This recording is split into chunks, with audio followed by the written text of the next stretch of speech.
warahmatullahi wabarakatuh. Selamat datang kepada seluruh tamu undangan dan para wartawan dalam acara pengumuman panduan penyelenggaraan pembelajaran pada tahun ajaran dan tahun akademik baru di masa pandemi Coronavirus Disease 2019 atau COVID-19. Yang kami hormati Bapak Haji Saiful Huda, Ketua Komisi 10 Dewan Perwakilan Rakyat Republik Indonesia. Yang kami hormati Mas Menteri Nadiem Anwar Makarim, Menteri Pendidikan dan Kebudayaan. Yang kami hormati Bapak Letjen TNI Doni Monardo, Kepala Badan Nasional Penanggulangan Bencana, selaku Ketua Pelaksana Gugus Tugas Percepatan Penanganan COVID-19 yang akan bergabung bersama kita nanti di sini.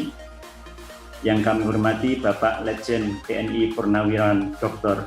Terawan Agus Putranto, Menteri Kesehatan, Bapak Profesor Dr. Agus Sartono, Deputi Menteri Bidang Pendidikan dan Agama, Kementerian Koordinator PMK dan Kebudayaan, yang mewakili Menko PMK selaku Ketua Pengarah Gugus Tugas Percepatan Penanganan COVID-19, yang kami hormati Bapak Profesor Dr. Kamarudin Amin, Direktur Jenderal Pendidikan Islam Kementerian Agama, mewakili Bapak Menteri Agama.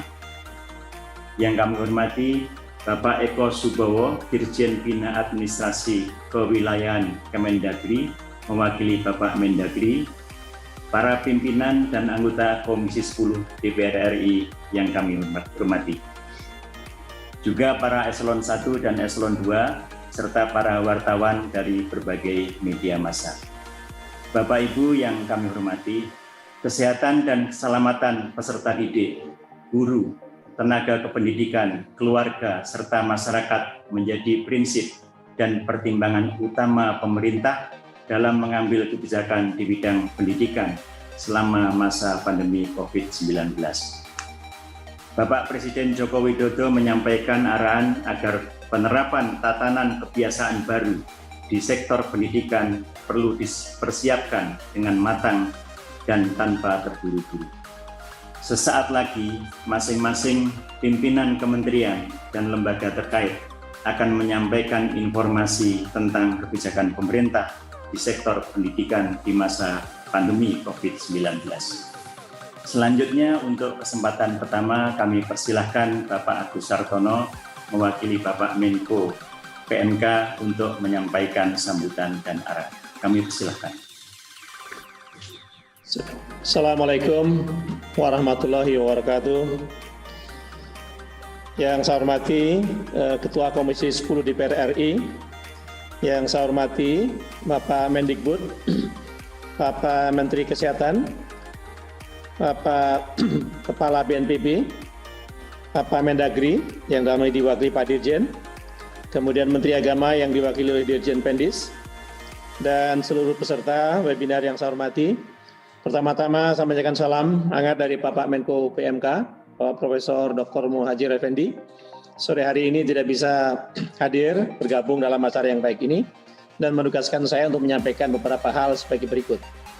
Yang pertama, selama masa pandemi COVID-19, proses pembelajaran di satuan pendidikan mengalami perubahan, dan perubahan ini menjadi momentum untuk meningkatkan kualitas pendidikan dengan memanfaatkan teknologi, sehingga masyarakat tetap dapat belajar apa saja, kapan saja, dimanapun mereka berada.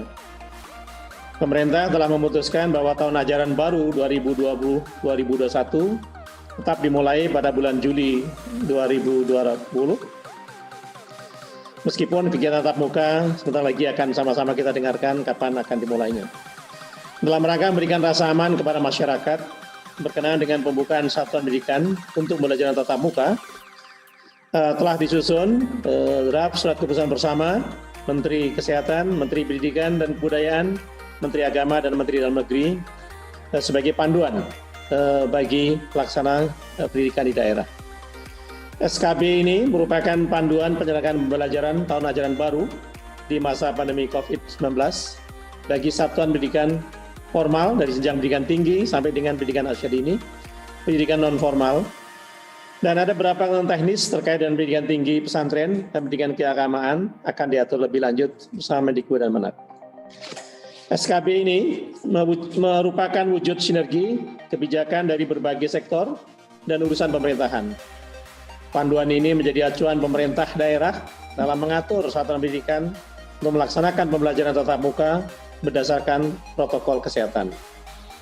Prinsip pelaksanaan pembelajaran tatap muka adalah mengutamakan kesehatan dan keselamatan bagi semua warga satuan pendidikan. Pembelajaran tatap muka diprioritaskan pada zona hijau dan dimulai dari jenjang SLTA sederajat, SLTP sederajat, dan disusul kemudian jenjang SD dan PAUD. Izin untuk dimulainya pembelajaran tatap muka pada satuan pendidikan harus mengacu pada rekomendasi dari pemerintah daerah, gugus tugas COVID daerah, Kanwil Kemenak, provinsi, ataupun kantor Kemenak kabupaten kota sesuai dengan kewenangannya. Untuk itu, sekali lagi kami ucapkan selamat kepada para menteri yang telah berhasil menyusun kesepakatan SKB 4 menteri sebagai panduan bagi pelaksanaan pembelajaran di satuan pendidikan. Demikian yang dapat disampaikan. Assalamualaikum warahmatullahi wabarakatuh. Waalaikumsalam warahmatullahi wabarakatuh. Terima kasih Bapak Deputi atas sambutan dan arahannya. Ini ada 2 pertanyaan singkat. Mohon bisa dijawab secara singkat pula, yaitu bagaimana koordinasi lintas kementerian terkait dengan kesiapan sekolah ini dilaksanakan.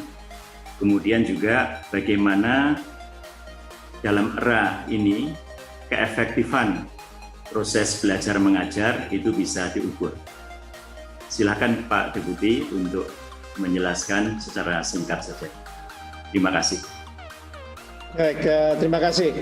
Bahwa koordinasi lintas kementerian terkait dengan kapan pelaksanaan pembukaan sekolah dilaksanakan sudah dilakukan beberapa kali melalui berbagai rakor teknis antar kementerian, dan tidak hanya sekolah umum dan madrasah, tetapi kita juga membahas kesiapan pesantren, dan tidak hanya itu juga kita melibatkan stakeholder yang terlibat di situ.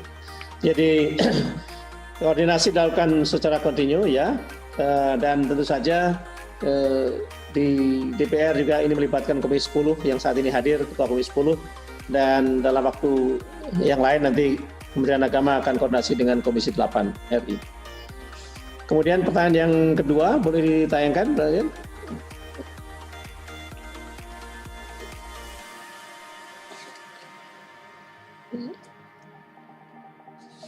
Bagus. Bagaimana mengukur efektivitas pembelajaran di era new normal ini? Ini tentu kita akan bersama-sama dengan Kemdikbud dan Kemenak untuk mengukur efektivitas pembelajaran di era new normal ini. Karena memang pilihannya tidak banyak. Di era new normal ini kita lebih mengutamakan kesehatan, sehingga the best among the worst choice yang ada, kita melakukan pembelajaran secara online dari rumah. Ya, memang kita menyadari bahwa masih ada 46.000 lebih satuan pendidikan yang tidak mendapatkan aliran listrik dan internet, dan itu menjadi tantangan tersendiri bagi pemerintah dan pemerintah daerah untuk di kemudian hari kita memastikan tidak ada lagi blank spot. Tentu dengan dikeluarkannya SKB ini nanti kita akan bersama-sama melihat bagaimana efektivitas pembelajaran di masa COVID-19 ini. Demikian Pak Sekjen. Selanjutnya kita akan mendengarkan paparan mengenai panduan penyelenggaraan pembelajaran pada tahun ajaran dan tahun akademik baru di masa pandemi COVID-19. Dalam hal ini kami persilahkan Mas Nadiem Anwar Makarim sebagai Menteri Pendidikan dan Kebudayaan untuk menyampaikan. Silakan. Terima kasih. Assalamualaikum warahmatullahi wabarakatuh. Terima kasih Pak Sekjen. Terima kasih Bapak Ibu yang sudah hadir di acara press conference ini. Pertama, sebelum saya melakukan paparan, ingin saya utarakan beberapa hal. Pertama adalah dalam situasi COVID ini, yang terpenting adalah kesehatan dan keselamatan para murid-murid kita, guru-guru kita, dan keluarganya murid-murid kita. Dan prinsip dasar itulah yang kita gunakan. Makanya dalam paparan ini akan terlihat bahwa relaksasi dalam pembukaan sekolah ini dilakukan dengan cara yang paling konservatif yang bisa kita lakukan. Artinya ini merupakan cara terpelan untuk membuka sekolah sehingga keamanan itu diprioritaskan. Berikut bisa masuk paparan.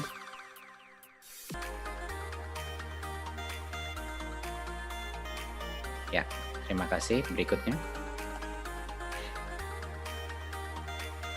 Ya, prinsip utama di masa pandemi adalah kesehatan dan keselamatan, itu nomor 1.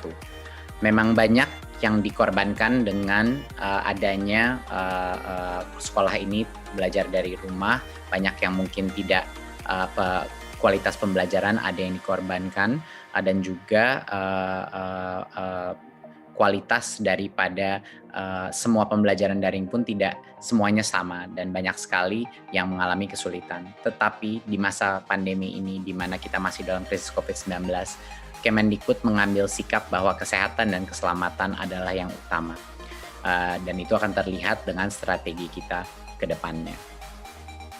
Berikut. Ya, sekarang kita masuk kepada pendidikan anak usia dini, dasar, dan menengah. Rencana ke depannya. Seperti yang saya telah informasikan sebelumnya, tahun ajaran 2020 dan 2021 itu tidak berubah jadwalnya, tetap saja pada bulan Juli 2020 ya. Tapi jadwal itu tidak berdampak kepada metode apa pembelajaran yang ada, maupun daring ataupun tatap muka. Jadinya kami tidak mengubah kalender pembelajaran. Tetapi kita telah mengambil keputusan di Kemendikbud untuk daerah dengan zona kuning, oranye, dan merah, yaitu zona-zona yang telah didesignasikan oleh gugus tugas yang punya resiko COVID dan penyebaran COVID, itu dilarang saat ini melakukan pembelajaran tatap muka di satuan pendidikan. Jadinya untuk zona-zona yang merah, kuning, dan oranye ini merepresentasikan pada saat ini 94% daripada peserta didik ya di pendidikan dini, dasar, dan menengah. 94% daripada peserta didik kita tidak diperkenankan untuk melakukan pembelajaran tatap muka. Jadinya masih belajar dari rumah. Ya. Yang 6% yaitu yang di zona hijau, itulah yang kami memperbolehkan pemerintah daerah untuk melakukan pembelajaran tatap muka, tetapi dengan protokol yang sangat ketat, yang itu yang akan kita jelaskan. Jadi saya ulang lagi bahwa untuk saat ini karena hanya 6% daripada populasi peserta didik kita yang di zona hijau, hanya merekalah yang kita berikan persilakan untuk pemerintah daerah mengambil keputusan untuk melakukan sekolah dengan tatap muka. Sisanya yang 94% tidak diperkenankan, dilarang karena mereka masih ada resiko penyebaran COVID. Berikutnya. Jadi bagaimana kriteria kita untuk memulai pembelajaran tatap muka? Tentunya dari seperti yang saya paparkan tadi, hanya pertama harus zona hijau, dan itu penetapannya ada di gugus tugas, dan nanti akan diperjelaskan juga dengan kepala gugus tugas apa yang dimaksudkan zona hijau, kuning, dan oranye. Jadi pertama, kabupaten kota itu harus zona hijau. Kedua, Pemda harus memberikan izin, jadi Pemdanya pun harus setuju. Dan yang ketiga, satuan pendidikan telah memenuhi, yaitu sekolahnya telah memenuhi semua checklist dan yang checklist daripada persiapan pembelajaran tatap muka. Pada saat ini semua tiga langkah pertama untuk kriteria pembukaan, sekolahnya boleh mulai pembelajaran tatap muka. Tapi ada satu lagi perizinan yang harus dipenuhi, yaitu orang tuanya murid pun harus setuju untuk anaknya mereka pergi ke sekolah pada saat itu. Jadinya misalnya zona itu sudah zona hijau, Pemda sudah mengizinkan, dan satuan pendidikan itu sudah memenuhi checklist-nya. Sekolahnya boleh mulai pembelajaran tatap muka, tetapi tidak bisa memaksa murid yang orang tuanya tidak memperkenankan untuk pergi ke sekolah karena masih belum cukup merasa aman untuk harus ke sekolah. Jadi murid itu pun walaupun sekolahnya mulai tatap muka, kalau orang tuanya masih tidak merasa nyaman, murid itu diperbolehkan masih belajar dari rumah. Jadi itu penting. Kita punya banyak sekali level persetujuan untuk anak atau peserta didik itu bisa masuk ke sekolah. Ya, sekali lagi ini hanya yang zona hijau yang merepresentasikan 6% daripada populasi peserta didik kita. Dan zona hijau ini bisa semakin besar, bisa semakin kecil, tergantung pada designasi daripada gugus tugas. Berikutnya. Untuk sekolah yang sudah memenuhi semua checklist itu pun, yang di zona hijau, kita melakukan tiering daripada mana jenjang yang boleh masuk dulu. Ya. Jadinya untuk bulan pertama, pada saat itu checklist sudah terpenuhi, hanya diperkenankan SMA, SMK, dan SMP. Jadi hanya yang level lebih menengah situ. Jadi SD saat ini belum boleh dipersilakan membuka, harus menunggu 2 bulan lagi. Ya, jadinya untuk yang paling awal pun hanya level SMP ke atas yang boleh. Baru setelah 2 bulan kalau semuanya masih oke dan semua masih hijau, baru boleh SD dan SLB yang mulai dibuka. Ya. Mungkin saya koreksi untuk yang tahap 1 adalah SMA, SMK, MA, MAK, SMTK, SMK, dan lain-lain. Ya. Untuk tahap 2 bulan setelah itu baru boleh SD, ya, MI dan paket dan SLB. PAUD adalah yang paling terakhir dan baru boleh di bulan kelima kalau zona itu masih hijau. Ya, bulan kelima barulah PAUD boleh memulai belajar dengan tatap muka. Dan kami telah mendapat berbagai macam masukan dan input dari berbagai macam stakeholder dalam masyarakat, dan menurut kami ini adalah cara yang paling pelan dan bertahap untuk memastikan keamanan murid-murid kami. Karena kenapa yang paling muda atau jenjang paling bawah itu kita terakhirkan? Itu karena bagi mereka lebih sulit lagi untuk melakukan social distancing, ya, interaksi, apalagi untuk SD dan untuk PAUD. Makanya bahkan itu tempat zona itu sudah hijau, masih kita berikan rentan waktu 2 bulan antara SMP SMA, baru 2 bulan lagi baru SD, baru 2 bulan lagi baru PAUD. Ya. Berikutnya, nah apa yang terjadi sebentar, bisa balik sebelumnya. Mohon dimengerti bahwa pada saat zona hijau itu, kalau zona hijau itu berubah menjadi zona kuning, itu artinya proses ini diulang lagi dari nol. Jadi tidak diperbolehkan belajar tatap muka. Ya, jadi semuanya harus balik lagi belajar dari rumah. Ya. Berikutnya. Ya. Untuk sekolah dan madrasah yang berasrama, kalau mereka di zona hijau, pada saat ini masih dilarang membuka asrama dan melakukan pembelajaran tatap muka. Pada saat selama masa transisi atau 2 bulan pertama ini masih dilarang karena resikonya lebih rentan karena ada asramanya. Ya, jadi pembukaan asrama dan pembelajaran tatap muka dilakukan secara bertahap pada saat masa kebiasaan baru atau new normalnya. Jadi ini pun ada spesial eksepsi untuk yang berasrama. Berikutnya. Tadi saya sudah mention bahwa akan ada checklist untuk setiap unit pendidikan kita sebelum mereka boleh memulai sekolah tatap muka lagi. Dan checklist itu adalah tentunya yang pertama, ketersediaan sarana sanitasi dan kebersihan seperti toilet, sarana cuci tangan, hand sanitizer, dan lain-lain. Dan yang kedua adalah ada akses ke fasilitas layanan kesehatan di sekitarnya, itu sangat penting. Ketiga adalah wajib memakai masker, ya. Dan keempat, termogan untuk mengecek temperatur suhu siswa dan guru yang masuk. Dan yang kelima adalah beberapa aturan atau protokol kesehatan mengenai kalau ada peserta didik yang mungkin punya kondisi medis atau lagi sakit, itu tidak diperkenankan untuk masuk. Bahkan kalau keluarganya ada yang sakit atau flu, anak itu tidak diperkenankan masuk. Dan guru dan orang tua yang punya resiko komorbiditas juga sebaiknya tidak masuk dulu ke sekolah, ya, apakah itu diabetes atau hipertensi dan lain-lain komorbiditasnya, ya. Dan yang terakhir adalah checklist yang terakhir, harus ada kesepakatan dengan komite satuan pendidikan, ya, untuk melakukan pembelajaran tatap muka. Jadinya harus ada komunitas persetujuan musyawarah bahwa sekolah itu terbuka.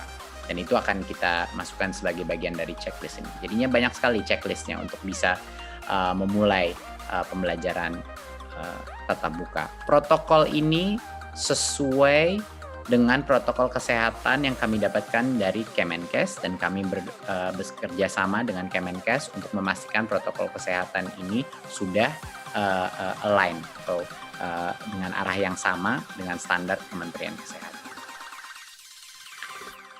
Dan kami juga ingin memastikan bahwa satuan pendidikan ini melakukan persiapan dengan Dinas Pendidikan dan Kanwil kantor Kemenak juga, ya, di masing-masing. Walaupun mereka belum zona hijau, tapi sebaiknya untuk mengerti protokol ini dan untuk preparasi sebaiknya dimulai dari sekarang untuk berkoordinasi untuk persiapannya. Berikut. Ya.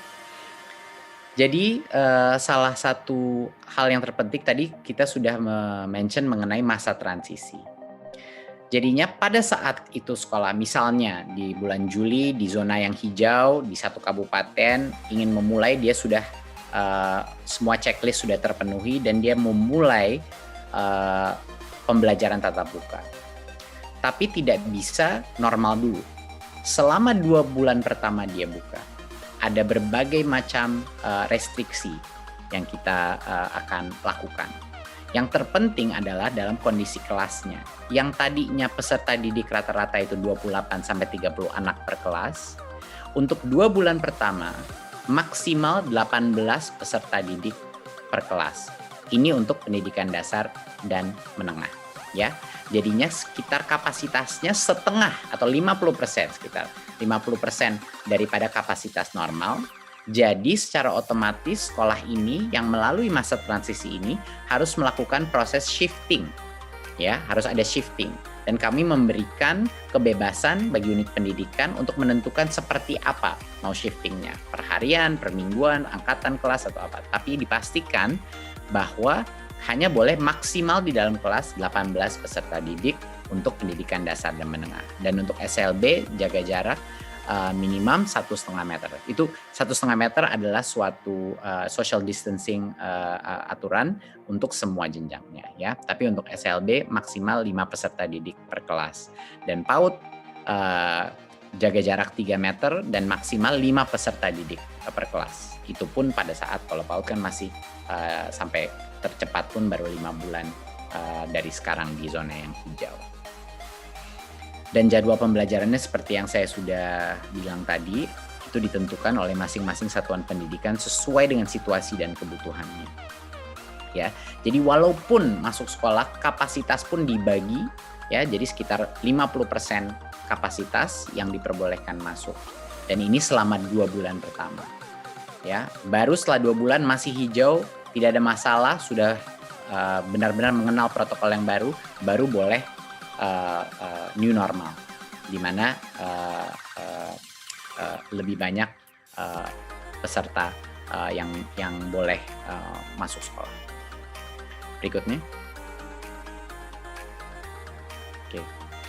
Tentunya ada beberapa lagi, tentunya menggunakan masker itu masih pada saat masa transisi dan akan dilanjutkan pada saat masa new normal, bahkan setelah 2 bulan pun masih harus.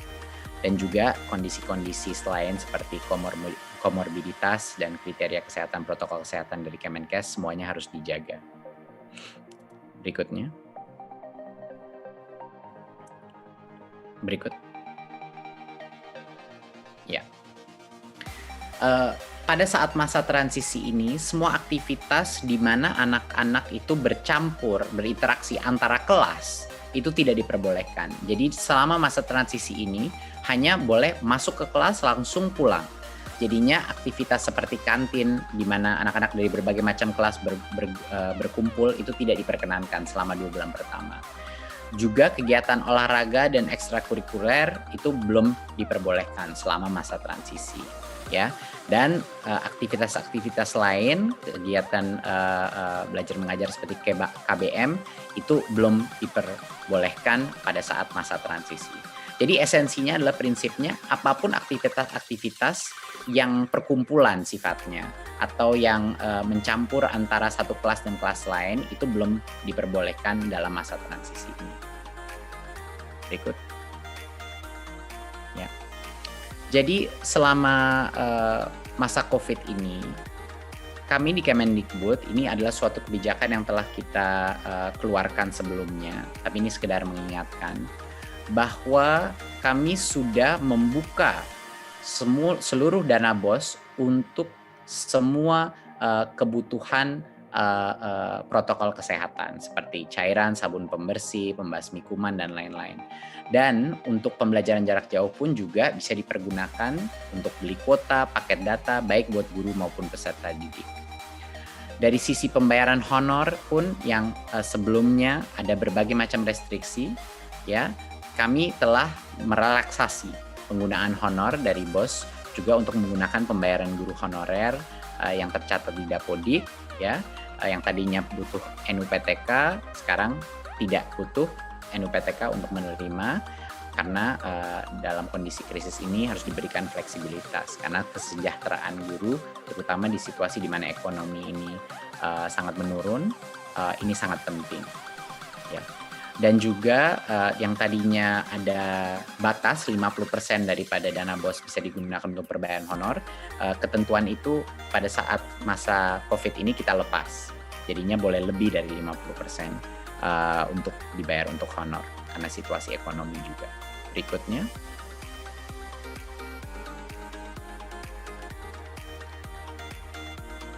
Ya. Ya, BOP PAUD juga sama. Ya, alokasinya bisa digunakan untuk berbagai macam pembelajaran jarak jauh maupun juga untuk protokol kesehatan. Sama juga yang tadinya honor itu hanya untuk transport pendidik, sekarang untuk pembiayaan honor pendidik bisa digunakan BOP PAUD sehingga lebih fleksibel, tidak hanya digunakan untuk transport, biaya transport pendidik. Dan yang sebelumnya persentase penggunaannya disekat-sekat, untuk masa krisis ini tentu besaran persentase per kategori itu dilonggarkan, jadi tidak ada lagi diberikan sekat-sekat, jadi sesuai dengan kebutuhan masing-masing PAUD yang ada. Jadi ini sekedar penekanan dari kami bahwa fleksibilitas penggunaan dana BOS itu bisa digunakan untuk melakukan masa transisi ini, ya, terhadap new normal, dan itu sudah kita bebaskan bagi masing-masing kepala sekolah untuk menggunakan diskresinya untuk menjaga protokol kesehatan jika mereka sudah di zona hijau. Berikut.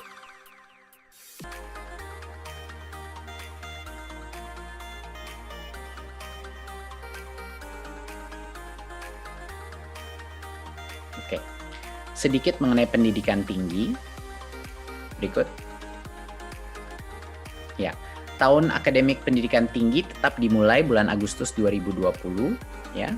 Tetapi pembelajaran di perguruan tinggi di semua zona masih dilakukan secara daring. Jadi masih online. Belum belajar tatap muka, belum masuk. Dan alasannya adalah universitas juga punya potensi mengadopsi belajar jarak jauh lebih mudah daripada pendidikan menengah dan dasar.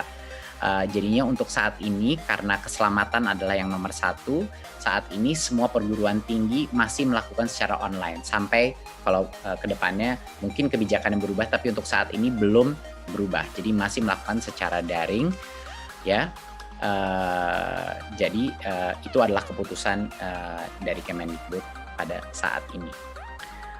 Tapi ada yang namanya aktivitas prioritas. Ya, aktivitas prioritas itu adalah aktivitas yang sangat berhubungan dengan kelulusannya mahasiswa yang sulit sekali dilakukan secara daring. Contoh, penelitian di laboratorium untuk skripsi, tesis, dan disertasi. Biasanya ini adalah small group ataupun individu, project-project individu.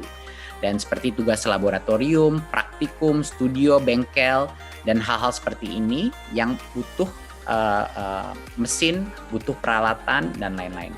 Kalau ini aktivitas prioritas yang berdampak kepada kelulusan siswa, masing-masing pemimpin perguruan tinggi diperbolehkan untuk mengizinkan aktivitas mahasiswa datang ke kampus hanya untuk aktivitas prioritas itu yang berhubungan dengan kelulusannya. Kenapa kita perbolehkan ini? Karena kita tidak ingin mengorbankan potensi daripada setiap mahasiswa untuk lulus pada saat ini, karena itu akan menciptakan berbagai macam masalah lain. Tetapi pembelajaran masih dilakukan secara online. Jadi ya masih tidak diperkenankan untuk melakukan kuliah tatap muka. Tidak diperkenankan berbondong-bondong untuk mahasiswa masuk ke dalam kampus. Cuman buat individual project mereka yang khusus prioritas untuk kelulusannya. Berikut. Ya, saya rasa dari saya sekian. Jadinya untuk menutup dari presentasi ini, saat ini ada sekitar di bawah 90 kabupaten yang berstatus zona hijau. Dan ini merepresentasikan 6% daripada populasi peserta didik kita. Dari yang zona hijau pun ini, yang boleh diperkenankan kalau Pemdanya setuju, boleh diperkenankan untuk melakukan pembelajaran tatap muka. Kita mulai dengan SMP, level SMP ke atas dulu, baru 2 bulan, baru SD boleh, dan 2 bulan lagi baru PAUD boleh diperkenankan tatap muka. Itu pun dengan protokol masa transisi di mana kapasitas perharinya itu dalam kelas dikurangi secara dramatis. Ya, jadinya pada saat zona hijau itu, kalau zona hijau itu berubah menjadi kuning, berarti ulang lagi dari awal, dibubarkan lagi, dan semua belajar dari rumah lagi. Jadinya ini akan menjadi suatu proses yang dinamis dan terus berubah. Jadi diharapkannya yang hijau masih hijau dan tidak kembali ke kuning, ya. Tetapi kalau dia kembali ke kuning, proses ini harus dimulai dari awal lagi dan tunggu hijau lagi. Jadi ini adalah keputusan dari bukan hanya Kemendikbud, tapi dari berbagai macam kementerian yang ada di sesi ini. Dan menurut kami ini adalah suatu metode relaksasi yang paling konservatif dan paling mengutamakan keselamatan siswa, siswi, guru, dan keluarga peserta didik Indonesia. Terima kasih. Wassalamualaikum warahmatullahi wabarakatuh. Assalamualaikum warahmatullahi wabarakatuh. Terima kasih Mas Menteri atas paparannya yang sangat jelas. Selanjutnya ada 3 pertanyaan untuk Mas Menteri. Beberapa sudah dijelaskan. Tapi karena masyarakat memandang ini sangat penting dan mereka sangat hati-hati, ada pertanyaan ini. Yang pertama adalah bagaimana menyikapi kondisi jika di daerah tertentu sekolah sudah diperbolehkan menyelenggarakan pembelajaran tatap muka, namun ada orang tua siswa yang keberatan anaknya masuk sekolah karena takut terpapar corona. Apa kebijakan Kemendikbud dalam hal ini? Silakan, Mas Menteri. Ini pertanyaan yang sangat baik. Jadinya keputusan akhir bahwa peserta didik itu masuk sekolah apa tidak, itu adalah di tangannya orang tua. Jadi walaupun sekolah itu membuka untuk pembelajaran tatap muka, sekolah itu tidak bisa memaksa orang tua untuk yang tidak nyaman untuk anaknya pergi ke sekolah. Jadinya keputusan terakhir itu masih di orang tua. Ya.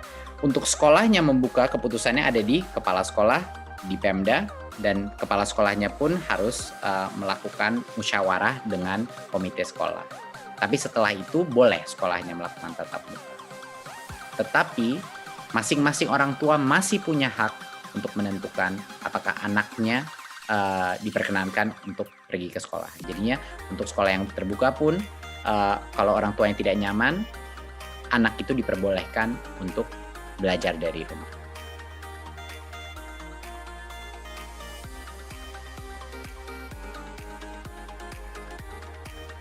Di daerah zona hijau, apakah ada bantuan ke sekolah-sekolah untuk biaya menyiapkan sarana dan prasarana untuk melaksanakan protokol kesehatan, terutama di daerah yang kondisi perekonomian masyarakatnya menengah ke bawah? Ya. Seperti yang tadi sudah saya jelaskan, kita hampir ada 100% fleksibilitas dana BOS di masing-masing daerah yang bisa dipergunakan untuk mematuhi protokol kesehatan tersebut. Jadi itu sudah dibebaskan, bikin 100% fleksibel bagi kepala sekolah untuk mengalokasikan dana anggaran BOS. Dan kami juga mengharapkan dari Kemendikbud dan semua pemerintah daerah juga mendukung dari sisi anggarannya untuk mendukung protokol kesehatan ini agar proses belajar tatap muka ini bisa terjadi. Jadi harapan ini adalah suatu inisiatif yang gotong royong antara pusat, daerah, dan berbagai macam lintas kementerian. Masih ada satu pertanyaan lagi, yang ketiga, yaitu banyak orang tua khawatir akan penularan COVID-19 sehingga meminta sekolah dibuka kembali pada bulan Desember 2020. Hal ini dikuatkan dengan rekomendasi Ikatan Dokter Anak Indonesia. Bagaimana tanggapan Kemendikbud? Silakan. Ya, terima kasih. Ini pertanyaan sangat baik. Ya, karena berbagai macam input yang telah kita dapatkan, itulah hasil kebijakan hari ini adalah makanya semakin jenjangnya semakin rendah, semakin jauh waktu pembukaannya. Makanya PAUD itu tercepat adalah mungkin 5 bulan dari sekarang. Itu pun untuk hanya yang zona hijau. Gitu. Jadinya ini benar-benar kami melalui proses, karena kita menyadari bahwa protokol social distancing semakin jenjangnya semakin mudah akan semakin sulit untuk mengontrolnya. Bukan cuma buat pemerintah, bahkan di dalam bagi guru pun akan sangat sulit mengontrolnya, terutama buat PAUD ya. SD pun pasti juga tidak mudah. Jadinya kami ingin melakukan ini sepelan mungkin dengan tiering sistem seperti itu. Dan seperti yang sudah saya utarakan sebelumnya, bahkan yang tatap muka pun dengan kapasitas yang sangat di bawah normal. Jadinya semua sekolah yang memulai masa transisi harus melakukan shifting terhadap ini. Jadi harapannya dengan ini paling tidak untuk daerah-daerah di mana zonanya hijau mulai ada pembelajaran new normal yang terjadi, tapi pada saat situasi berubah menjadi lebih negatif itu kembali lagi kepada belajar dari rumah. Ya, tapi harapan saya dan harapan semuanya di Kemendikbud adalah semakin banyak daerah atau kabupaten yang menjadi hijau. Itu doa kami di Kemendikbud. Harapannya begitu. Tapi kami siap untuk semua senario. Terima kasih Mas Menteri. Bapak Ibu yang saya hormati, selanjutnya kita akan mendengarkan tanggapan dari Bapak Dirjen Pendidikan Islam mewakili Bapak Menteri Agama mengenai kebijakan yang tadi telah disampaikan oleh Mas Menteri Pendidikan dan Kebudayaan. Kami persilahkan Bapak Komarudin Amin. Baik, bismillahirrahmanirrahim. Assalamualaikum warahmatullahi wabarakatuh. Mas Menteri yang saya hormati, Pak Menteri Kesehatan, Mendagri, Kepala BNPB, para pejabat eselon 1 yang hadir pada kesempatan ini secara virtual yang saya hormati. Pertama kami menyampaikan apresiasi yang setinggi-tingginya kepada Mas Menteri beserta seluruh jajarannya. Dia telah membuat sebuah kebijakan yang sangat penting ini menjadi panduan bagi penyelenggaraan pendidikan di Indonesia. Dan Kementerian Agama tentu menjadi bagian yang tidak terpisahkan karena Kementerian Agama juga mengelola pendidikan mulai dari PAUD sampai perguruan tinggi, pendidikan formal dan juga non-formal bahkan informal. Oleh karena itu kami sepenuhnya mendukung dan setuju terhadap apa yang telah dipaparkan oleh Mas Menteri tadi.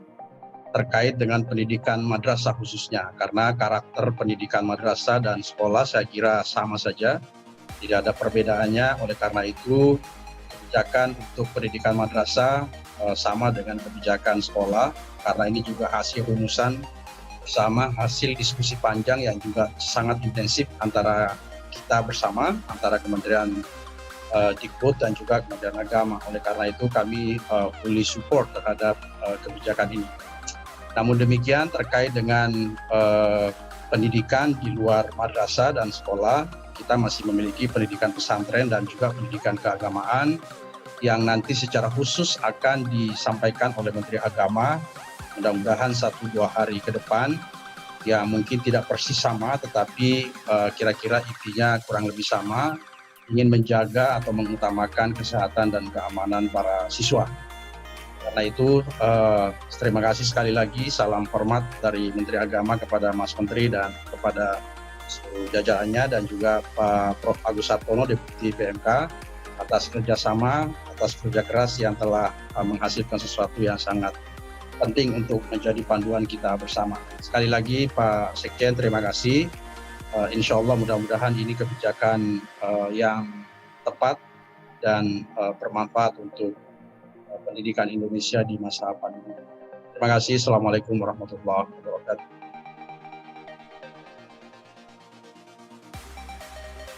Pak Dirjen atas tanggapan dan dukungannya. Kemudian karena memang masyarakat melihat kebijakan ini sangat penting, ada 2 pertanyaan untuk Bapak Dirjen atau Kementerian Agama. Satu adalah bagaimana teknis pelaksanaan protokol kesehatan di pesantren maupun madrasah, dan bagaimana kesiapan dalam memasuki tahun ajaran baru 2020. Silakan Pak Dirjen.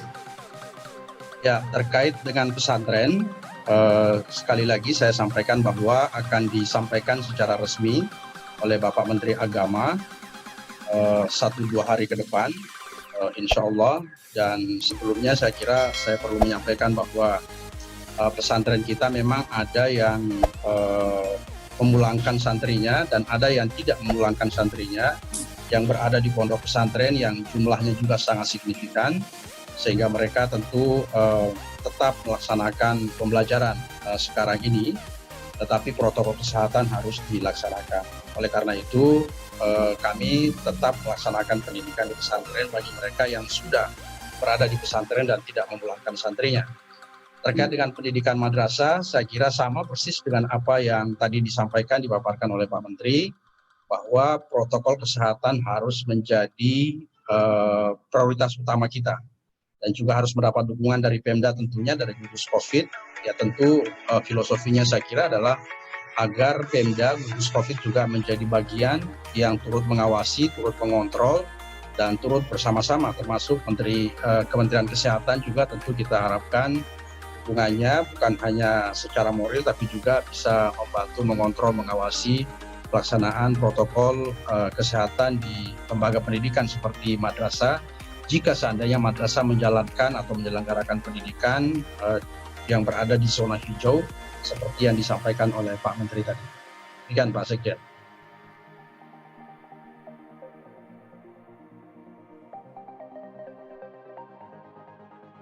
Satu pertanyaan lagi, yaitu mengenai apa imbauan kepada orang tua dalam mendampingi anak belajar dari rumah, terutama bagi siswa di pesantren dan madrasah, dan bagaimana pelaksanaan pembelajarannya di zona hijau. Silakan Pak Dirjen. Ya, kepada santri yang sedang berada di pondok dan tidak pulang ke rumah dan tetap mengikuti pembelajaran sebagaimana biasanya, tentu kami berharap, kami menghimbau kepada penyelenggara pendidikan pesantren, kepada santri-santri juga, agar terus mengutamakan keselamatan dan kesehatan, agar terus menjaga protokol 19, agar terus menjaga kebersihan dan membiasakan hidup sehat. Saya kira ini pesan yang harus kita sama-sama sampaikan kepada seluruh masyarakat kita.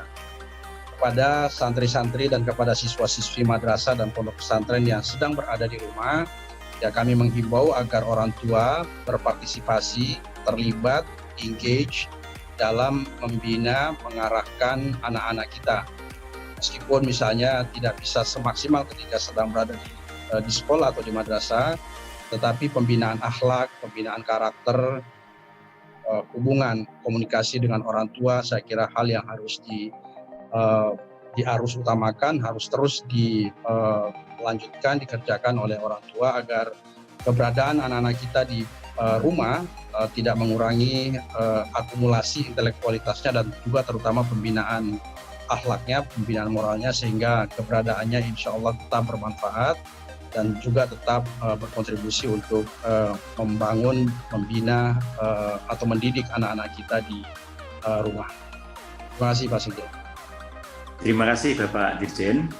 Bapak Ibu peserta webinar yang saya hormati, kita melihat bahwa aspek kesehatan adalah terpenting.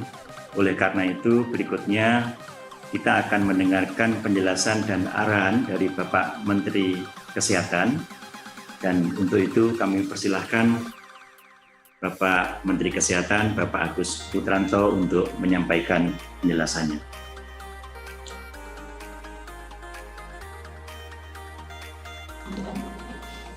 Assalamualaikum warahmatullahi wabarakatuh. Waalaikumsalam warahmatullahi wabarakatuh. Selamat sore, salam sejahtera buat kita semua. Salam, Om Swastiastu, Namo Buddhaya, salam kebajikan. Yang saya hormati Bapak Menko maupun yang mewakili para menteri dan juga yang hadir pada pertemuan pada kali ini. Kementerian Kesehatan bersama-sama dengan kementerian lain sudah membuat protokol-protokol dan khususnya bersama Menteri Pendidikan dan Menteri Agama, kami secara teknis dan secara konsultatif sudah membuat protokolnya. Dan dari Kementerian Kesehatan akan menyiapkan sarana prasarana kesehatan, fasilitas pelayanan kesehatan, baik itu khususnya puskesmas dan sarana kesehatan di sekitar sekolah untuk bisa melakukan pendampingan, promotif preventif, dan juga di dalam konsultatif memonitor kegiatan sekolah. Itu akan kami lakukan terus-menerus dan mudah-mudahan prioritas untuk keselamatan dan kesehatan dari para murid bisa berjalan dengan baik, kegiatan belajar mengajar bisa berjalan dengan lancar, dan itu adalah harapan kami semua. Itu yang bisa kami lakukan dan kami akan terus support dan dukung apa yang sudah dicanangkan oleh Menteri Pendidikan dan Kebudayaan maupun Kementerian Agama. Sekian dan terima kasih. Wassalamualaikum warahmatullahi wabarakatuh. Wabarakatuh. Terima kasih Bapak Menteri Kesehatan atas arahan dan dukungannya. Kemudian ada dua pertanyaan untuk Bapak Menteri Kesehatan. Yang pertama adalah bagaimana tanggapan terkait kasus sekolah buka lagi, namun ada beberapa anak yang justru terinfeksi COVID-19, dan bagaimana dukungan Kementerian Kesehatan dalam memastikan agar sekolah tetap menjadi lingkungan yang sehat. Silakan Bapak Menteri. Terima kasih atas pertanyaan yang begitu baik. Kalau ada kasus positif di sekolah, maka otomatis Puskesmas dan Dinas Kesehatan Kabupaten Kota akan berkoordinasi dengan sekolah tersebut untuk menjaga agar tidak terjadi penyebaran lebih lanjut. Dan aktivitas sekolah akan dihentikan dulu sementara dan juga terus dilakukan tracing pada anak yang sakit tersebut. Dan tracing itu bisa ditelusuri dari lingkungan anak tersebut maupun juga di lingkungan sekolahnya.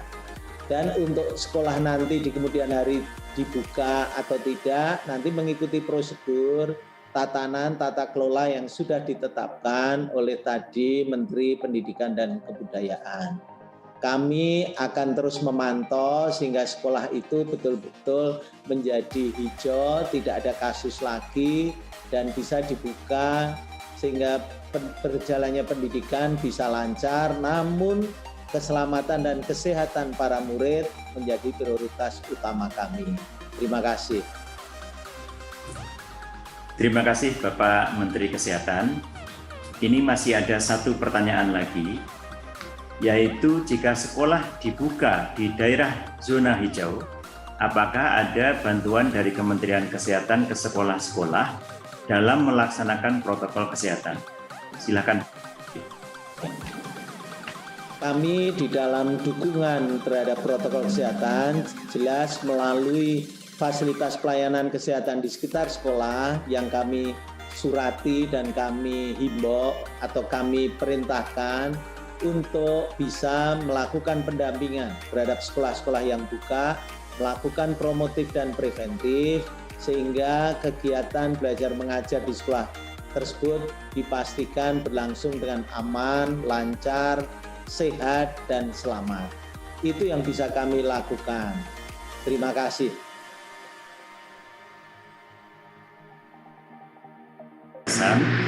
Dan juga jawaban terhadap pertanyaan-pertanyaan dari media.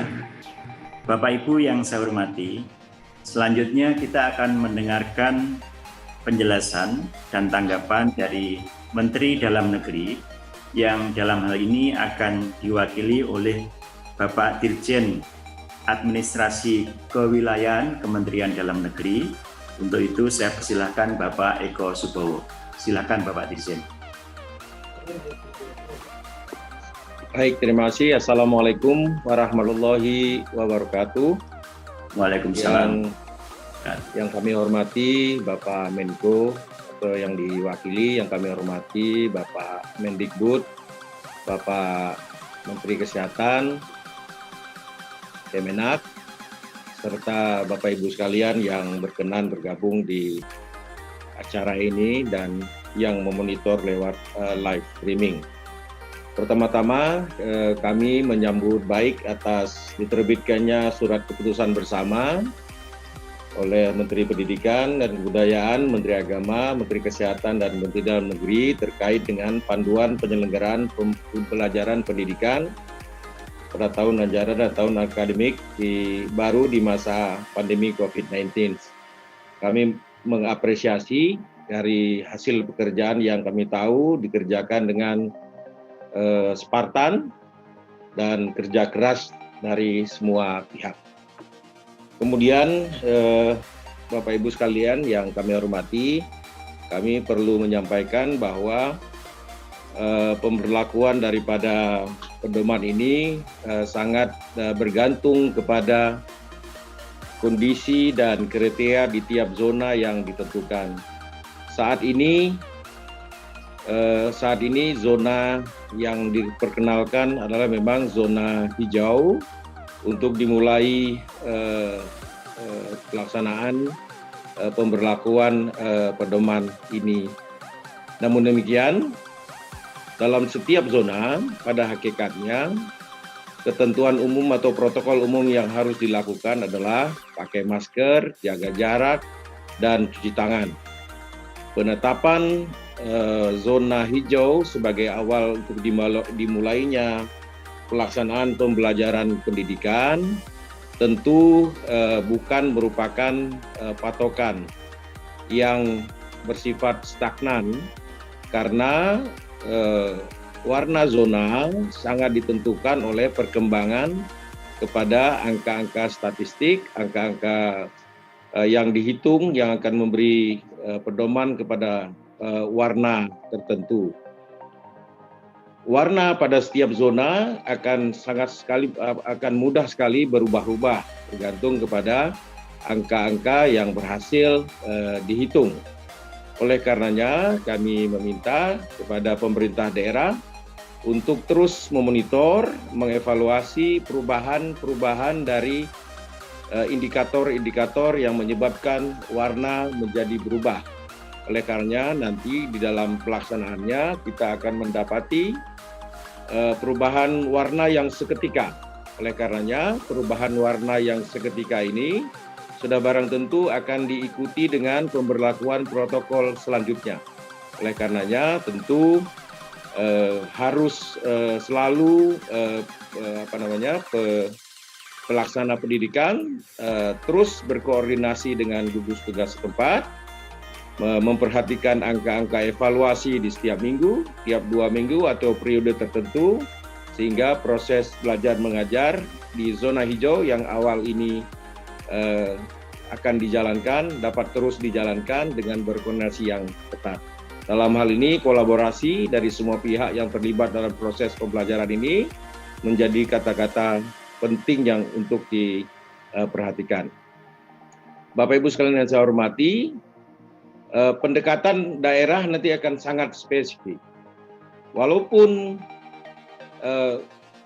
dalam suasana atau dalam kesamaan warna, misalnya hijau, namun karakteristik daerah juga akan sangat menentukan.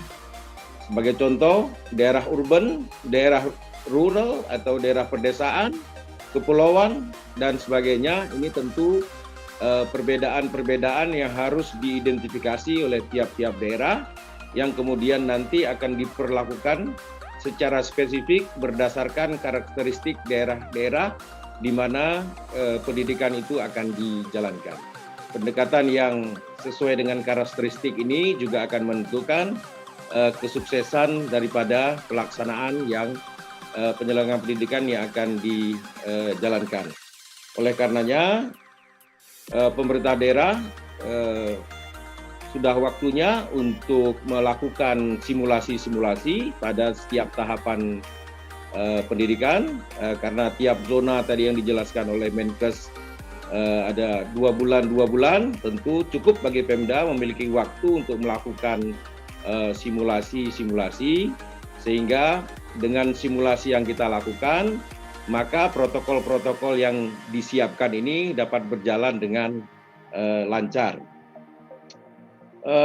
Kementerian Dalam Negeri juga akan terus memonitor perkembangan serta mengasistensi kepada pemerintahan daerah. Kalau tadi sudah dijelaskan oleh baik Menkes maupun Menteri Pendidikan bahwa dana BOS akan direlaksasi, demikian pula nanti pemerintah daerah juga akan diasistensi oleh Kementerian Dalam Negeri untuk juga tetap mengasistensi pelaksanaan belajar mengajar ini dengan anggaran yang juga fleksibel, di mana di daerah kita kenal juga memiliki belanja tak terduga yang dapat digunakan secara fleksibel untuk mensupport proses belajar mengajar di daerah. Karena protokol ini adalah baru bagi kita semua, tentu perkembangan setiap hari harus kita catat, harus kita monitor, harus kita antisipasi, dan harus kita respons. Kita akan memperoleh pelajaran setiap hari dari kejadian pandemi ini, dan pelajaran hari ini atau kejadian hari ini menjadi bahan belajar untuk kita buat besoknya. Oleh karenanya, perubahan yang kita hadapi ini kiranya dapat membuat proses belajar menjadi terkoreksi setiap hari mengikuti perkembangan yang terjadi. Oleh karenanya, perkembangan yang cepat harus bisa diantisipasi oleh pemerintah daerah, terutama juga oleh penyelenggara pendidikan di tiap-tiap daerah. Bapak Ibu sekalian yang kami hormati, untuk menutup tanggapan ini kami akan menyampaikan seperti puisi ya untuk mengapresiasi kerja bersama ini, yaitu anak usia dini cenderung tidak mengetahui, anak usia tinggi kadang tidak peduli.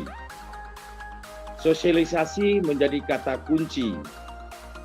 Ketidaktahuan membahayakan diri, ketidakpedulian membahayakan orang lain. Pengaturan telah kita beri, namun tetap butuh asistensi. Konsultasi bisa dilakukan setiap hari. Kalau tidak percaya diri, tentu jangan memaksa diri. Semuanya membutuhkan kata kunci, yaitu kolaborasi. Mungkin kita tidak akan bisa berlari, tapi paling tidak kita tidak pernah berhenti. Terima kasih. Assalamualaikum warahmatullahi wabarakatuh. Waalaikumsalam warahmatullahi wabarakatuh. Terima kasih Bapak Dirjen atas tanggapan, dukungan, dan penjelasannya, serta khususnya terhadap pantun yang dibacakan. Selanjutnya ada 2 pertanyaan untuk Bapak jelaskan. Pertama adalah bagaimana skenario untuk memastikan protokol kesehatan dapat berjalan baik dengan melibatkan agen masyarakat seperti Posyandu, dan bagaimana koordinasi pemerintah pusat dan daerah dalam memastikan protokol kesehatan ini diterapkan. Silakan Bapak Dirjen. Baik. Yang pertama, kami akan meminta seluruh komponen yang ada di masyarakat, bukan saja komponen formal yang ada di penyelenggaraan pemerintahan, tapi juga lembaga-lembaga non-formal untuk bekerja sama dalam rangka memonitoring proses belajar mengajar di masa pandemi ini. Kita akan meminta Posyandu untuk bekerja, kemudian juga ada UKS untuk bekerja. Kami juga akan nanti meminta kepada PKK untuk membantu, termasuk juga Dharma Wanita, kita akan juga membantu serta bekerja sama dengan seluruh relawan yang saat ini sudah terdaftar banyak sekali untuk membantu di sektor pendidikan.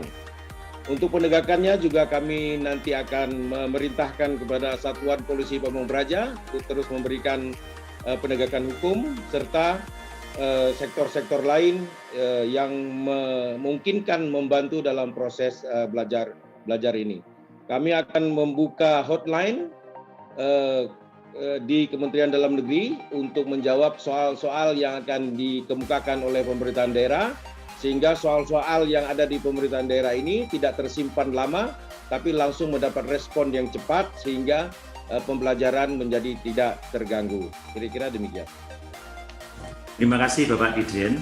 Kemudian ada 1 pertanyaan lagi, yaitu apa dukungan yang diberikan Kementerian Dalam Negeri dalam menjembatani ke pemerintah daerah, khususnya dalam mempersiapkan sekolah-sekolah di daerah memasuki era kebiasaan baru atau new normal. Silakan Bapak Dirjen.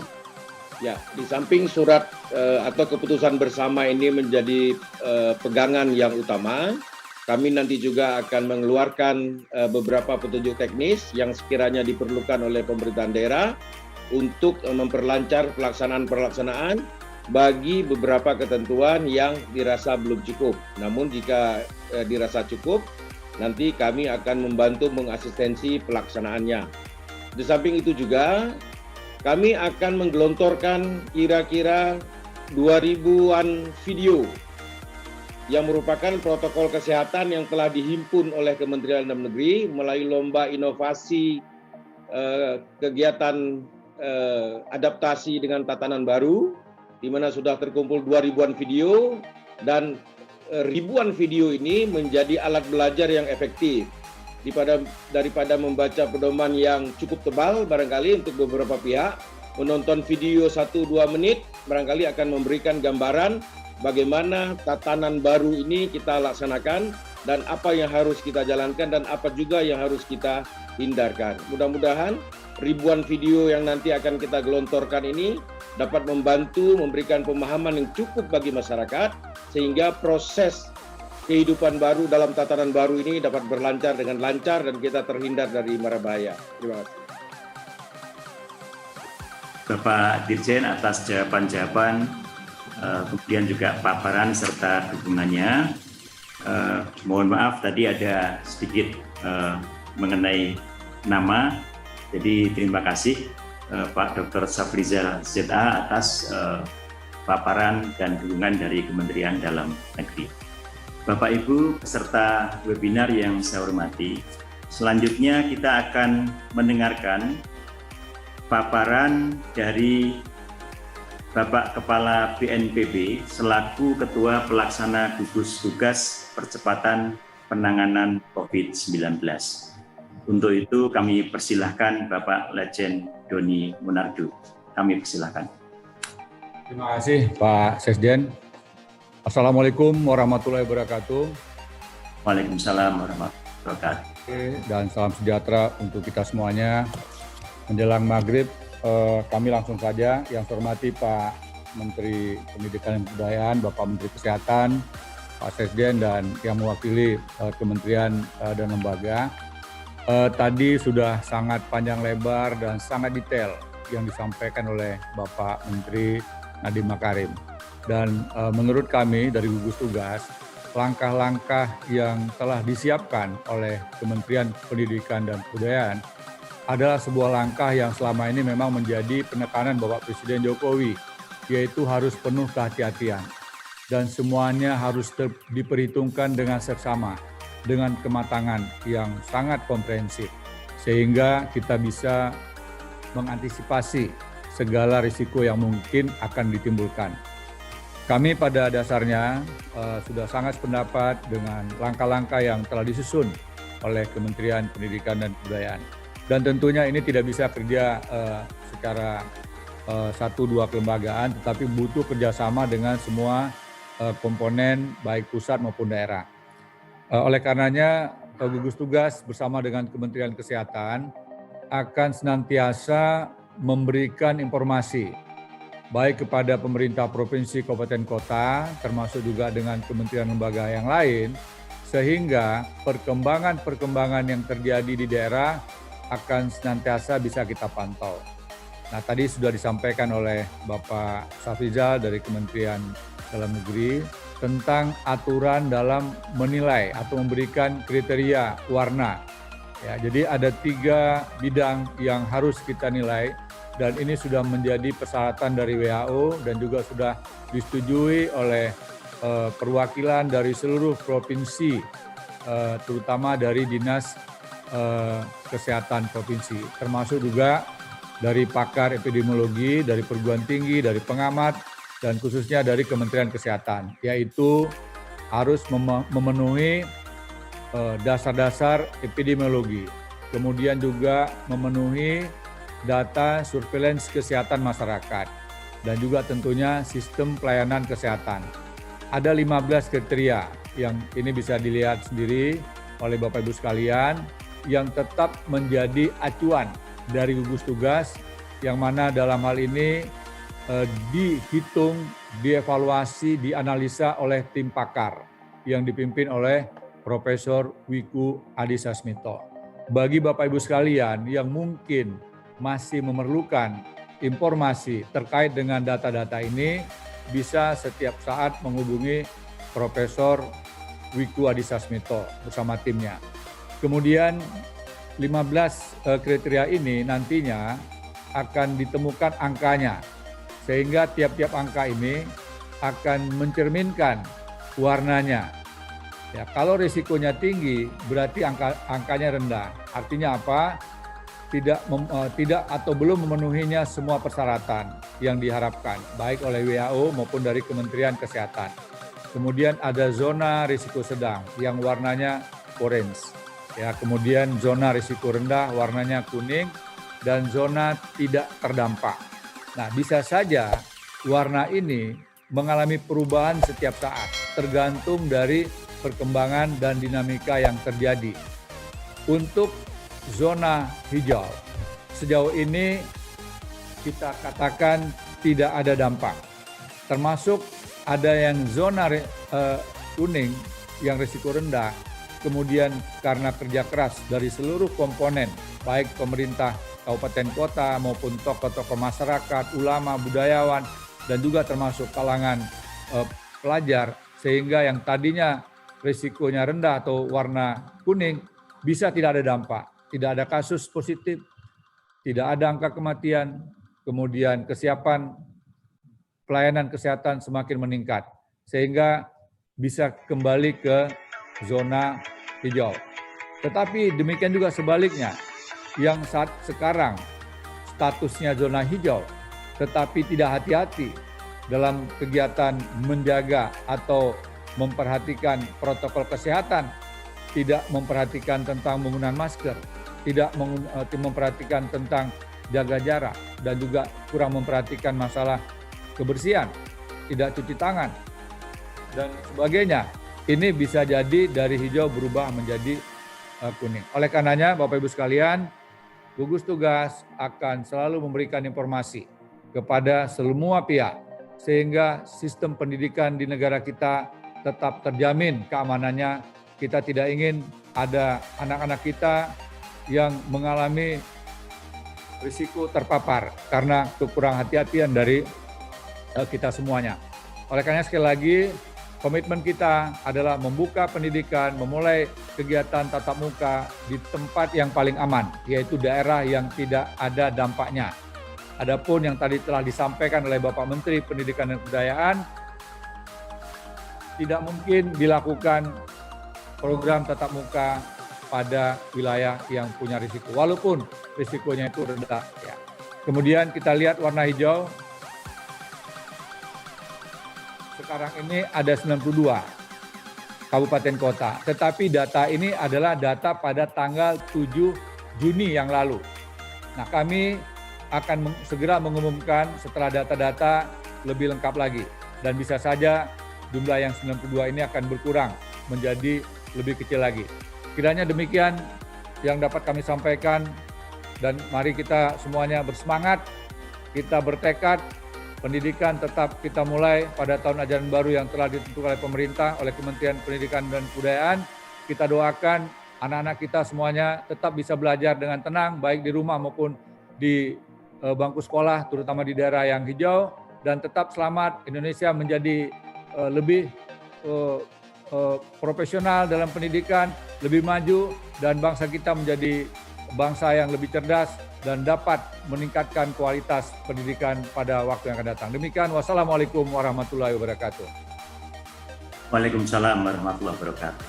Terima kasih Bapak Ketua Gugus Tugas atas arahan, penjelasan dan dukungannya. Kemudian perkenankan kami menyampaikan 2 pertanyaan dari media. Pertama adalah bagaimana menjamin zona hijau tetap hijau saat PSBB dilonggarkan, karena di beberapa kasus ada zona hijau yang kemudian berubah menjadi zona kuning. Khawatirnya saat sekolah dibuka, zona wilayah itu tiba-tiba berubah. Silakan Bapak Ketua Gugus Tugas. Baik, terima kasih.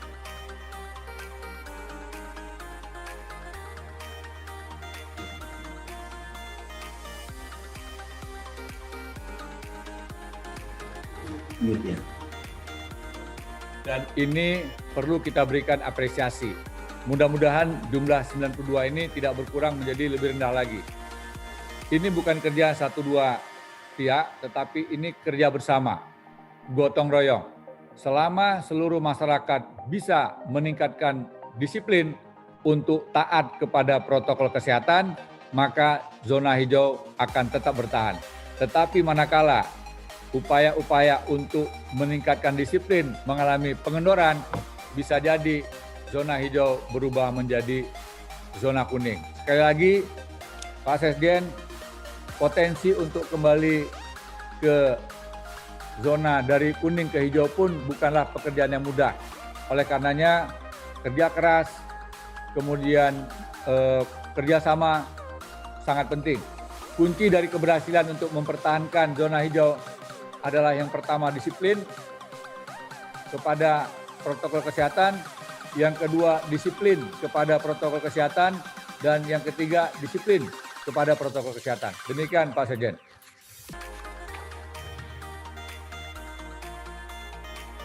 Wah, ini mungkin berkaitan dengan arahan Bapak tentang gotong royong dan kerja semua pihak. Yaitu jika sekolah dibuka, apakah pemerintah akan melakukan rapid test berkala untuk seluruh warga sekolah? Terima kasih, silakan Bapak. Pak Sekjen, terima kasih. Kalau untuk sampel beberapa siswa sangat mungkin. Kami bersama Pak Menteri Kesehatan tentu dengan senang hati menyiapkan sejumlah perlengkapan rapid test, termasuk juga mungkin sewaktu-waktu dilakukan PCR test. Tetapi kalau semua warga dilakukan rapid test, rasanya tidak mungkin, ya, karena biayanya pasti akan sangat mahal, karena jumlah yang harus dites jumlahnya semakin banyak dengan tentunya biaya yang sangat besar. Jadi sekali lagi kita bantu, tetapi tidak mungkin semuanya, dan ini pilihan-pilihannya adalah pilihan kepada tempat atau daerah tertentu. Kira-kira demikian Pak Sekjen. Pak Letjen Doni Munardo atas arahan, penjelasan, dan juga jawaban-jawaban yang sangat jelas untuk kami semua dan masyarakat. Bapak Ibu peserta webinar yang saya hormati, mohon maaf walaupun waktu sudah tinggal sedikit, kita masih ada satu lagi sambutan dan arahan dari Bapak Ketua Komisi 10 DPR RI. Untuk itu langsung saja saya persilahkan Bapak Saiful Huda untuk menyampaikan tanggapan atau arahan. Silakan. Terima kasih Pak Sekjen, Pak Ainun. Assalamualaikum warahmatullahi wabarakatuh. Yang saya hormati Mas Menteri Nadiem, Pak Menkes, Pak Kepala BNPB, Pak Doni, pejabat Eselon 1 dari Kementerian Dalam Negeri, Kementerian Agama, seluruh masyarakat yang mengikuti acara ini melalui YouTube Kemendikbud RI, salam dari kita semuanya. Pertama, atas nama Komisi 10, kami mengapresiasi setinggi-tingginya atas SKB yang sudah susah payah dikeluarkan oleh 4 kementerian. Semoga ini bisa berkontribusi bagi kebaikan kita, khususnya dunia pendidikan dalam menghadapi masa pandemi COVID-19 ini. Yang kedua, terkait dengan panduan pembelajaran yang sudah diskemakan oleh Kemendikbud, kami ingin memberikan beberapa catatan. Dalam panduan pembelajaran ini belum memuat secara detail menyangkut soal bagaimana kurikulum beradaptasi terhadap masa pandemi COVID ini. Tentu keluhan dari stakeholder pelaku pendidikan perlu kita dengar, Mas Menteri Nadiem. 3 bulan pelaksanaan PJJ dengan masih berbasis kurikulum yang padat konten menjadikan orang tua, anak-anak sekolah, guru juga mengalami kerumitan.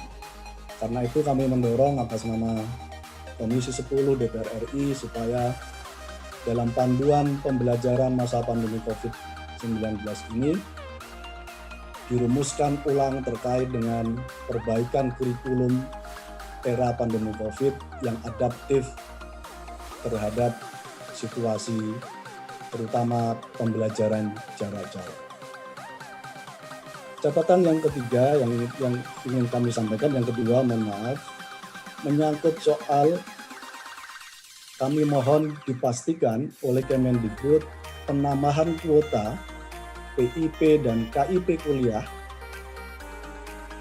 pada tahun 2020 dan 2021 supaya anak-anak muda Indonesia dapat mengenyam pendidikan secara baik, dapat belajar baik di tingkat SD, SMP, dan SMK, dan SMA, dan termasuk anak-anak muda Indonesia bisa berkuliah. Saya menyebutnya skema penambahan PIP dan KIP ini bagian dari social safety net bidang pendidikan. Karena itu, kita akan dorong supaya penambahan kuota PIP dan KIP kuliah bisa terlaksana pada tahun 2020 dan 2021. Catatan kami yang ketiga, Bapak Ibu sekalian yang saya hormati, kami ingin memastikan kembali terkait dengan relaksasi UKT. Kami minta supaya ini bisa terlaksana dan terimplementasi dengan baik. Terkait dengan relaksasi, peringanan, bahkan penurunan UKT, uang kuliah tunggal ini betul-betul bisa terlaksana di setiap kampus seluruh Indonesia. Karena itu kami mendorong supaya Kemendikbud membuat task force khusus untuk secara berkala melakukan supervisi, evaluasi terhadap kampus-kampus yang belum secara maksimal melaksanakan relaksasi terhadap UKT ini. Bapak Ibu yang saya hormati, yang keempat, kami mendorong supaya Kemendikbud punya peta kebutuhan pendidikan di masing-masing daerah. peta kebutuhan pendidikan ini menyangkut soal berapa banyak sekolah yang belum mempunyai infrastruktur terhadap akses internet, sementara pelaksanaan pembelajaran jarak jauh harus tetap dilaksanakan. Peta kebutuhan pendidikan yang kedua menyangkut soal berapa banyak sekolah yang tadi juga dipertanyakan oleh masyarakat yang belum mampu mengadakan alat-alat kesehatan dalam rangka untuk menerapkan protokol kesehatan di sekolah-sekolah yang masuk pada zona hijau, yang pada konteks ini dana BOS tidak dimungkinkan untuk dipakai dalam pengadaan alat-alat kesehatan dalam melaksanakan protokol kesehatan. Catatan kami yang kelima dari yang saya hormati, ini menyangkut soal bantuan terhadap sekolah dan kampus yang ketika mengalami pandemi COVID ini tidak bisa melaksanakan penyelenggaraan pendidikan belajar PJJ. Banyak sekolah swasta dan kampus swasta yang kolaps karena menghadapi pandemi COVID ini. Di luar skema BOS, kami berharap ada kebijakan khusus dari Kemendikbud, termasuk berkolaborasi maksimal terhadap Pemda untuk memberikan uluran tangan terhadap sekolah-sekolah swasta dan kampus-kampus swasta yang mengalami kolaps menghadapi pandemi COVID ini. Yang terakhir, catatan kami mendorong supaya Kemendikbud secara reguler, secara proaktif terus melakukan koordinasi, konsolidasi, dan kolaborasi dengan pemerintah daerah melalui Dinas Pendidikan tingkat provinsi dan tingkat kabupaten. Karena Dinas Pendidikan inilah yang mempunyai otoritas dan fungsi terkait dengan penyelenggaraan pendidikan di daerah. Saya merasa seluruh panduan pembelajaran yang tadi sudah disampaikan oleh Mas Menteri Nadiem baru akan terlaksana dengan baik ketika dinas bisa menyelenggarakan secara maksimal konsolidasinya dengan sekolah-sekolah yang ada di daerah masing-masing, baik SD, SMP, SMA, Madrasah Ibtidaiyah, Madrasah Tsanawiyah, dan Madrasah Aliyah. Demikian Bapak Ibu sekalian yang bisa kami sampaikan. Sekali lagi, semoga catatan dari Komisi 10 DPR RI ini menjadi bagian dari utuh dari panduan pembelajaran di masa-masa yang akan datang. Assalamualaikum warahmatullahi wabarakatuh. Waalaikumsalam warahmatullahi wabarakatuh. Terima kasih Bapak Ketua Komisi 10 DPR RI atas catatan-catatan dan masukan-masukannya yang baik. Selanjutnya ada 2 pertanyaan. Pertama adalah bagaimana dukungan kepada pemerintah dalam penerapan tahun ajaran baru 2020 di era memasuki normalan baru. Silakan Bapak Ketua. Terkait dengan ini saya kira seperti apa yang tadi sudah kami sampaikan, supaya anak-anak muda kita masih bisa berjalan maksimal, kami berharap bisa bersekolah dan bisa berkuliah. Program PIP dan KIP kuliah supaya bisa diakses sebanyak-banyaknya untuk anak-anak Indonesia. Dengan cara ini, kita berharap masa pandemi COVID ini memberikan kegembiraan bagi siswa dan bagi calon mahasiswa ketika bisa bersekolah dan bisa kuliah karena mendapatkan bantuan dari program PIP dan KIP kuliah. Terima kasih. Selanjutnya untuk pertanyaan kedua, bagaimana pandangan DPR RI dengan kebijakan pemerintah tentang pembelajaran tatap muka di zona hijau dan pembelajaran dari rumah untuk daerah yang masih masuk kategori kuning, oranye, dan merah. Silakan. Kami mendukung sepenuhnya apa yang tadi sudah ditetapkan oleh SKB 4 Menteri ini menjadi bagian utuh dari sikap Komisi 10 DPR RI, bahwa Di zona hijau kita izinkan untuk terlaksananya pendidikan tatap muka. Untuk zona merah, kuning, orange supaya tetap dilaksanakan pembelajaran di rumah.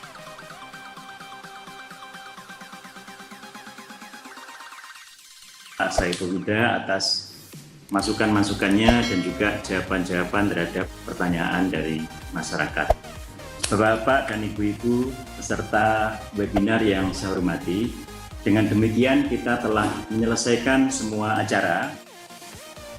Kami menyampaikan terima kasih kepada bapak-bapak narasumber, bapak-bapak menteri, Ketua Komisi 10 dan Ketua Gugus Tugas Percepatan Penanganan COVID-19 atas semua arahan mengenai masalah pembelajaran di era kebiasaan baru ini. Semoga kita semua sehat dan segera dapat menyelesaikan masalah COVID-19. Terima kasih. Apabila ada yang kurang dan khilaf dalam membawakan acara ini, saya mohon maaf. Wassalamualaikum warahmatullahi wabarakatuh.